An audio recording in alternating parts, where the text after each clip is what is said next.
Mbrëm rreth orës 22 u hodh një granat dore në objektin e RTK-s nga persona ende të panjohur për policinë e Kosovës. Caki sulmit të SH-s ishin transmetuesit e valeve dhe gjeneratorët në oborrin e RTK-s.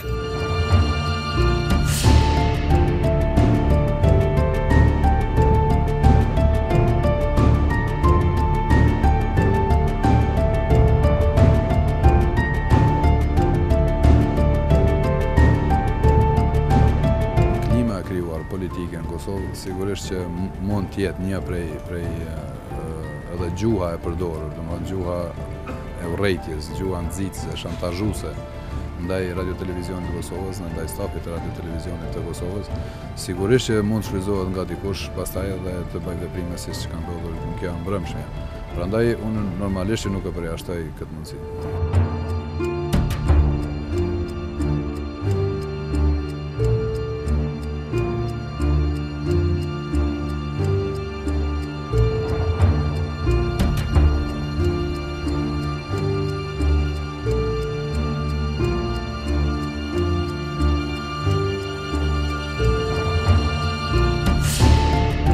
Ndërsa një letër që ka arritur në postën e gazetës Ekspres shkruan se grupi i ashtu quajtur Rrugovasit kanë marrë përsipër sulmin e kryer mbrëm. Ky grup ka paralajmëruar sulme edhe më të ashpra kundrejt qeverisë.